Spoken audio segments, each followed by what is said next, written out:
Welcome to Airborne for Thursday, July 26 from AirVenture 2018 at Whitman Regional Airport. I'm Laura Hudson.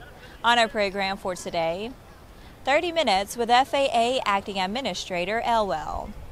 WomenVenture rallied women from all over the aviation world. And the annual Bob Hoover Legacy Foundation Gathering at Oshkosh 2018. Those stories and more are coming up on this AirVenture 2018 special edition of Airborne Unlimited.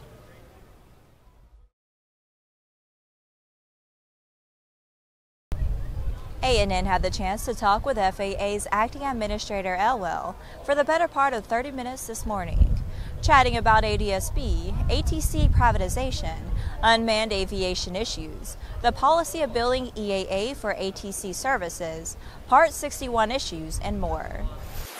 Personally, for me, this is the mecca of aviation.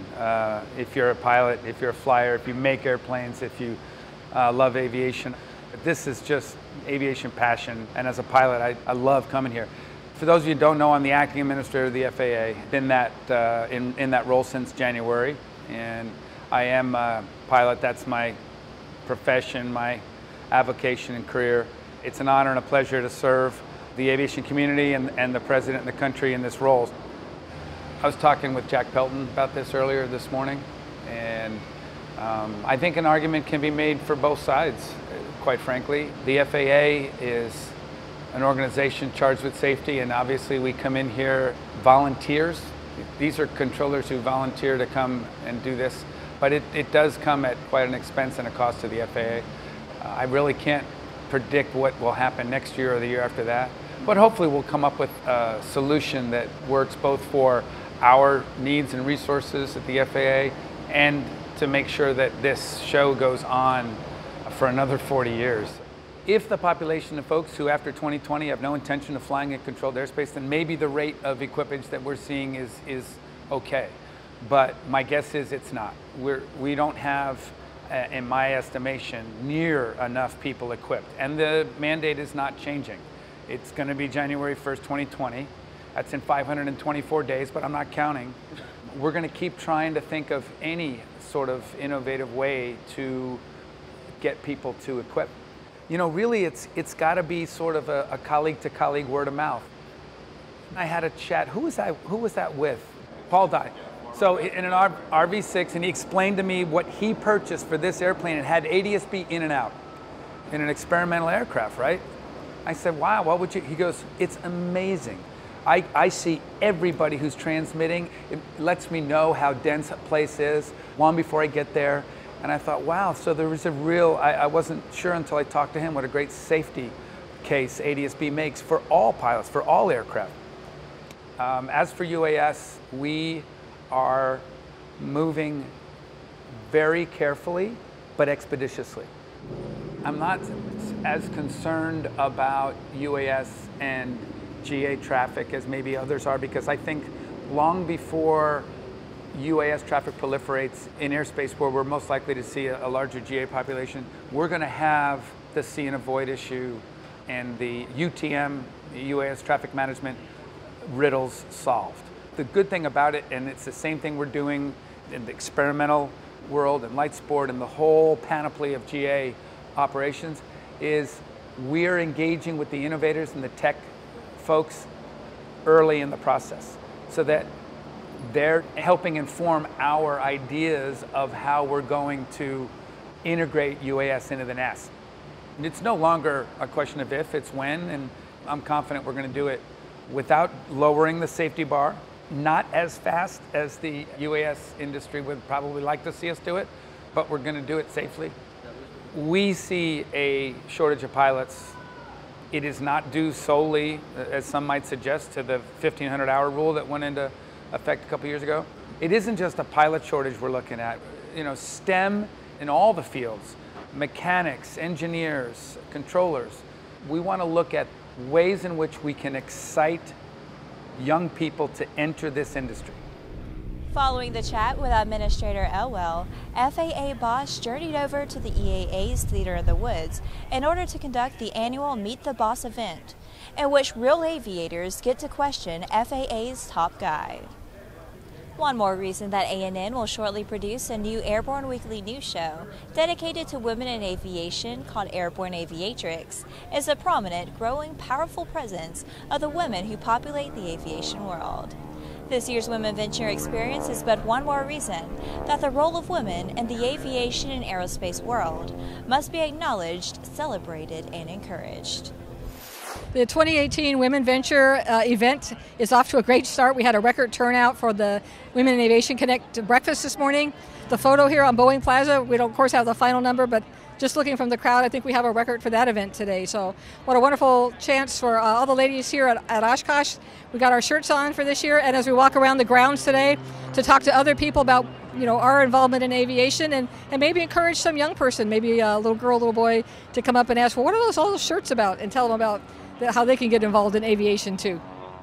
Well, hi, my name is Stacy Harrison. I'm the Air Force Inspector General, and I'm so very pleased to be here with Jennifer Crum, who's going to be our Air Force's newest B-2 pilot. Yes, ma'am. Yes, ma'am. So, my name is Jennifer. I'm a 99, and I fell in love with aviation back in the Air Force Academy, and it's just grown into general aviation love. We have a Cessna 182, and I'm proud to say that I'll be a B-2 pilot eventually, so we start training here very soon. But love being here with all the other women and talking about aviation and just getting to know everybody and just support one another in this aviation is so important for this group of women here. Absolutely. So yes, that's the beauty of WomenVenture. You not only come to inspire, you come to be inspired. And I'm just truly inspired by this young lady here and all the wonderful young ladies that are walking around that that are going to be future pilots for our nation and hopefully for our Air Force. The Air Force recognizes that diversity is truly a strength. And so we are not as diverse as we would like to be when it comes to the pilot corps.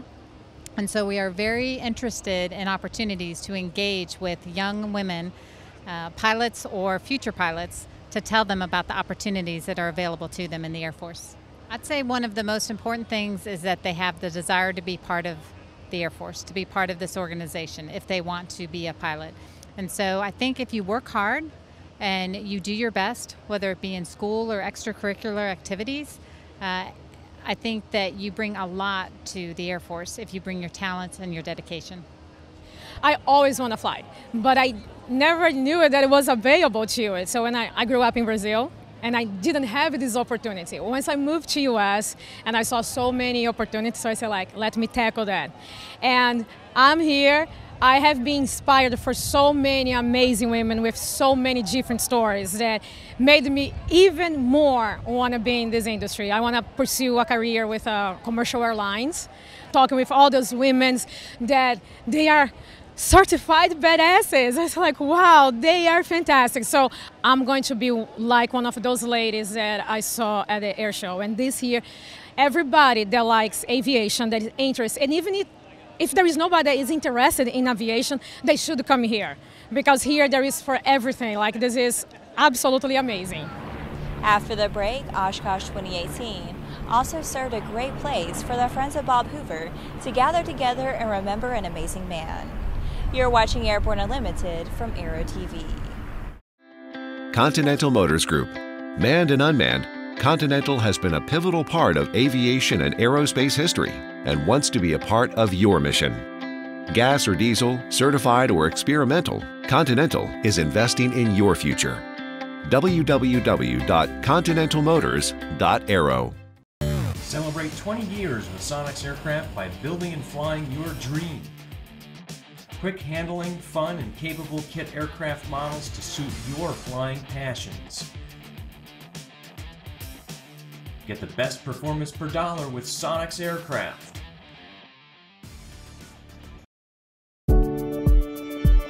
We've spent the past 13 years talking to pilots like yourself, flying many hours, and we're really excited about all that we've brought to our newest design. With the Flex, you have something that folds flat, as you can see it here, but this is very flexible, very light, beautiful sound, and a ton of customization. You have something that folds flat, as you can see it here, but this is very flexible, very light, beautiful sound, and a ton. You have something that folds flat, as you can see it here, but this is very flexible, very light, beautiful sound, and a ton. You have something that Welcome back to Airborne Unlimited, coming to you this week from EAA AirVenture 2018 in Oshkosh, Wisconsin. If you see something around Oshkosh that's really cool, let us know with the hashtag OSH18Cool on your social media post. The Friends of Bob and the annual Bob Hoover Legacy Foundation Gathering at Oshkosh 2018 featured great stories, a toast to the memory of the late Bob Hoover, and more details on Jim Campbell's forthcoming book about the best stories and remembrance of this amazing aviator. Every time I talked with him, I learned so much from him, and he'd say, "You probably heard this before," and I'd say, "Well, tell me again, Bob, because I know you'll remember more of the details than I will." As we were talking to folks, he knew so much, and everybody was a friend to Bob. So in terms of the toast, I remember some of the things he would always tell people, and I'd always see the smiles on people's faces when they met him. But he always said to everybody, follow their dream, especially if it involved aviation. And what we're trying to do, and obviously with the Bob Hoover Legacy Foundation, is to help young aviators like the ones we have here and the ones that aren't here now, you know, continue along aviation. So I'd like to offer a toast to Bob, who is a friend to everybody, a very, very compassionate person, and just a great person to have on this earth. Okay? Bob. Thank you. It's been just the greatest pleasure in my life to have been a friend of Bob's and to have worked with him throughout the years. In the mid-90s, we collaborated together on a book about his issues with the FAA, and now, at this point, we are now putting together a book called Friends of Bob, which will be a collection of stories, and we're going to reach out to many of you about this, but a collection of the best stories about Bob's life, the examples he set, and the lessons we might pass on to the future. We have been given the opportunity to take his legacy and gift it upon others. I want this to be a manual, if you will, for the aviators and the aviation professionals, and for that matter, folks that are coming into aviation just for recreational purposes, to look at this, find an example, find heart, find direction, and more important, find their way into the skies with assurance and safety and the confidence that Bob left us all. We've started a website, friendsofbob.info, that's live today. Over a period of time, we'll be posting aspects of the stories, some of the video interviews and things of that nature.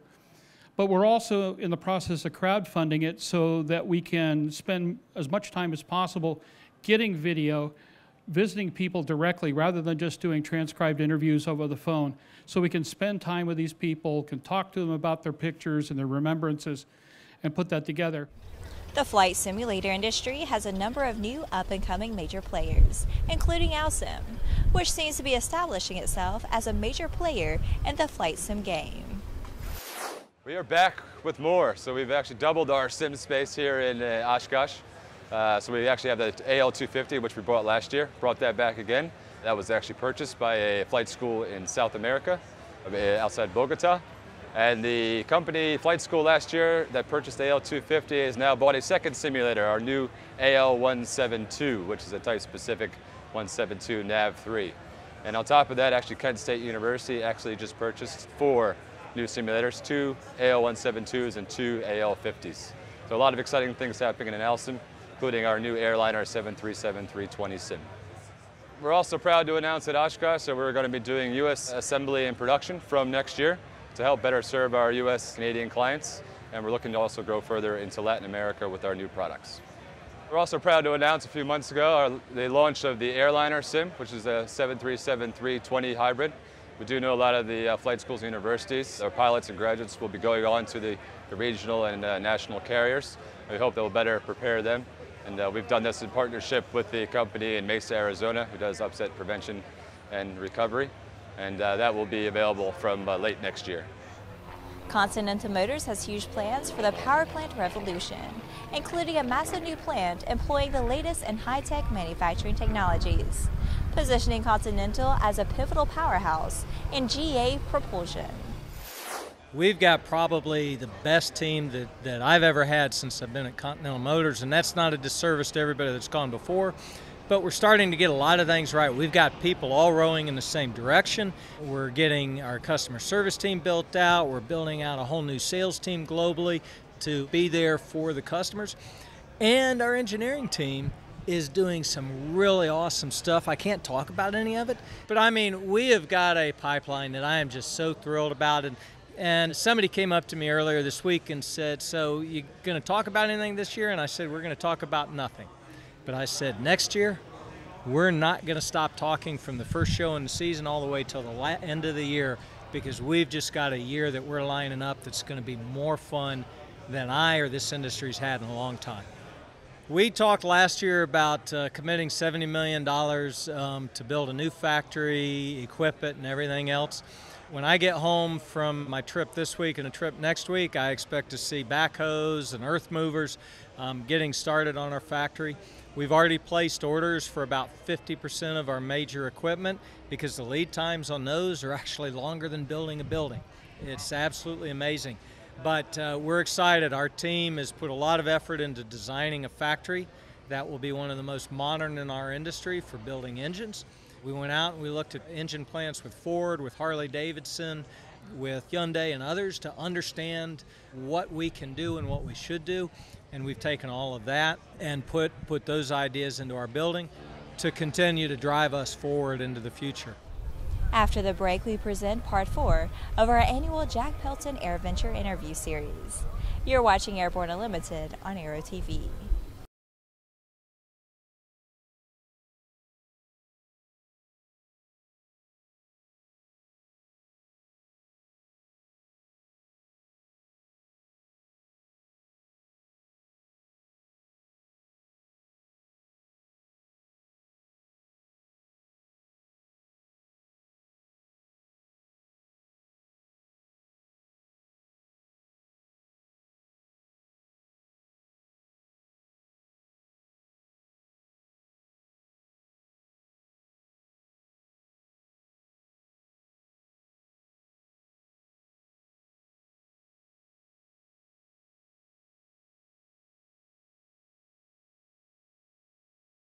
It's called AirText Plus. The mobile office is now a true, cost-effective win-win reality because being available and part of the communication chain keeps you in control. Visit us at www.airtext.aero for more information and get started staying in touch today. Sandia introduces the new SAI 340 Quattro TSO'd airspeed, attitude, altitude, and slip. With integral backup battery, safety never looked so good. See it now at www.sandia.aero. Welcome back to Airborne Unlimited on Aero-TV. Coming to you this week from AirVenture 2018 in Oshkosh, Wisconsin.